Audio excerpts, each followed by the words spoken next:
स्वागत है।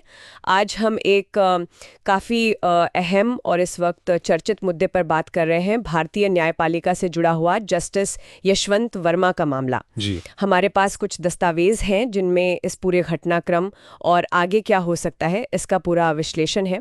तो बात शुरू होती है 14 मार्च 2025 से। जस्टिस वर्मा का दिल्ली में सरकारी आवास है, उसके स्टोर रूम में आग लगी। हाँ। लेकिन ये सिर्फ आग की घटना नहीं थी, मतलब इसके बाद जो बातें सामने आईं उसने एक बड़ा विवाद खड़ा कर दिया। बिल्कुल, रिपोर्ट्स तो यही कहती हैं कि फायर ब्रिगेड को वहाँ कथित तौर पर काफ़ी मात्रा में जले हुए नोट मिले। जले हुए नोट। हाँ, भारी मात्रा में। और यहीं से फिर सवाल उठने शुरू हुए कि भाई इतनी नकदी कहाँ से आई, स्रोत क्या था।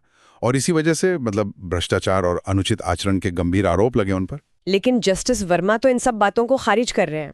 जी हाँ, उन्होंने सिरे से खारिज किया है।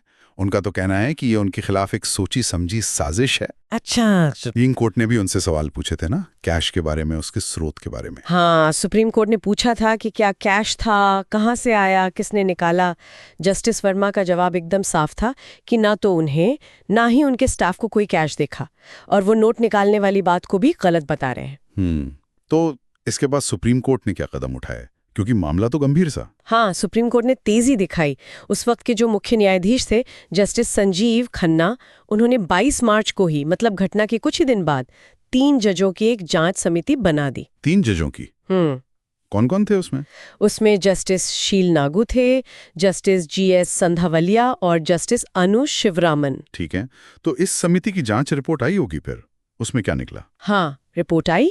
4 मई 2025 को समिति ने अपनी रिपोर्ट दे दी, और उसमें जस्टिस वर्मा के खिलाफ जो आरोप थे उन्हें काफी गंभीर पाया गया। गंभीर पाया गया? अच्छा जी। और इसी रिपोर्ट के आधार पर फिर CJI ने राष्ट्रपति और प्रधानमंत्री से सिफारिश कर दी कि जस्टिस वर्मा पर महाभियोग चलाया जाए, मतलब उन्हें पद से हटाने की प्रक्रिया। महाभियोग, और साथ ही उन्हें ट्रांसफर भी कर दिया गया है शायद। हाँ, उन्हें दिल्ली हाई कोर्ट से इलाहाबाद हाई कोर्ट भेज दिया गया, और फिलहाल न्यायिक काम करने से भी रोक दिया गया है, अस्थायी तौर पर। तो अब सारी बात महाभियोग पर आ गई है। ये प्रक्रिया हमने सुना है काफी जटिल होती है, असल में होती कैसे है ये? हाँ, ये आसान नहीं है। ये एक संवैधानिक प्रक्रिया है। अनुच्छेद 124(4) और 217 में इसका जिक्र है।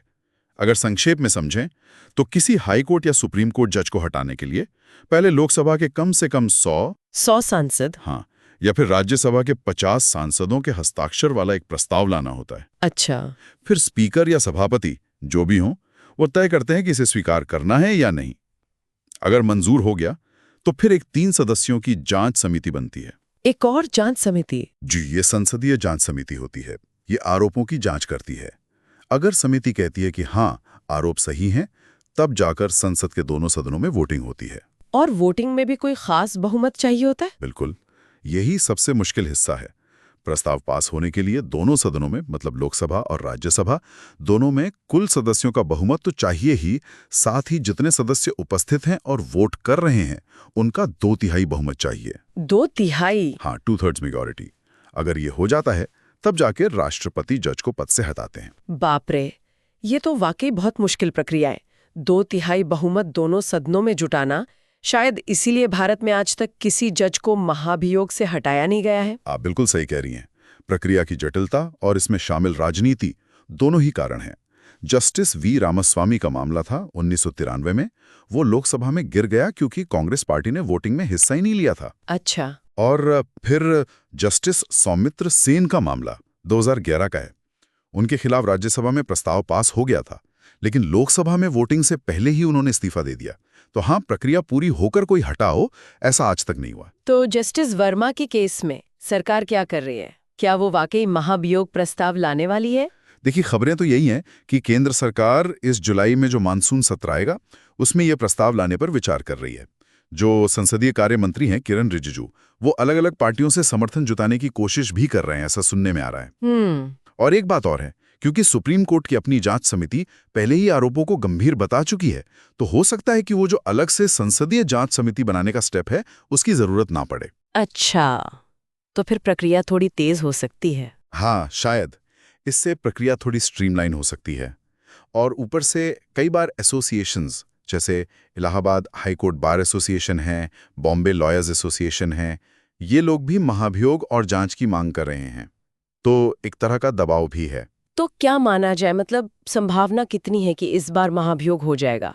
देखिए, एकदम पक्का तो कुछ नहीं कह सकते, लेकिन हाँ, संभावना पहले के मामलों से ज्यादा लग रही है। मध्यम से उच्च कह सकते हैं। क्यों, किन वजहों से?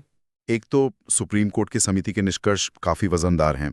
दूसरा, सरकार की तरफ से सक्रियता दिख रही है। तीसरा, वकीलों और शायद पब्लिक का भी दबाव है। लेकिन वो 2/3 बहुमत वाली बात। हाँ, वो राजनैतिक चुनौती अभी भी बहुत बड़ी है, खासकर राज्यसभा में। और एक और संभावना हमेशा रहती है कि दबाव बढ़ता देख जस्टिस वर्मा खुद ही इस्तीफा दे दें, जैसे जस्टिस सेन ने किया था। हालांकि उन्होंने अभी तक तो इनकार किया है। जी, अभी तक तो इनकार किया है। और एक और पेच है इसमें। उपराष्ट्रपति जगदीप धनखड़ ने हाल ही में सवाल उठाया था कि भाई, इस मामले में अब तक एफआईआर क्यों नहीं दर्ज हुई। हाँ, ये भी एक सवाल है। और जजों के खिलाफ एफआईआर दर्ज करने की प्रक्रिया भी थोड़ी अलग और जटिल होती है। उसमें भी अक्सर सीजीआई और राष्ट्रपति की सहमति वगैरह लगती है, तो वो भी एक एंगल है।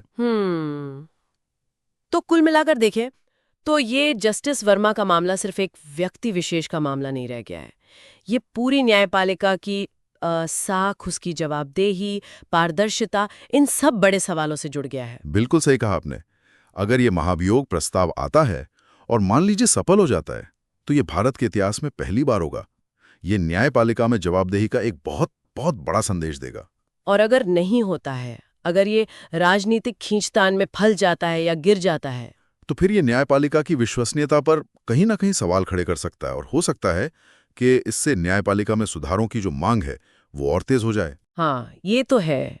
मतलब नतीजा चाहे जो भी हो, न्यायपालिका पर जनता का जो भरोसा है उसे बनाए रखने के लिए पारदर्शिता और जवाबदेही पर बहस तो अब तेज हो ही गई है। बिल्कुल। और ये हमें सोचने पर मजबूर भी करता है कि एक लोकतंत्र में जहां न्यायिक स्वतंत्रता बहुत जरूरी है, वहीं न्यायिक जवाबदेही भी उतनी ही जरूरी है। इन दोनों के बीच वो सही संतुलन कैसे बने? सही संतुलन। हाँ, क्या ये महाभियोग जैसी प्रक्रिया जो इतनी दुर्लभ है, इतनी जटिल है, क्या यही काफी है, या हमें न्यायपालिका के अंदर और बाहर दोनों जगह जवाबदेही तय करने के लिए कुछ और ज्यादा प्रभावी, ज्यादा पारदर्शी तरीकों के बारे में सोचने की जरूरत है? ये सवाल अब और भी अहम हो गया। बिल्कुल, एक बहुत ही विचारणीय प्रश्न है ये।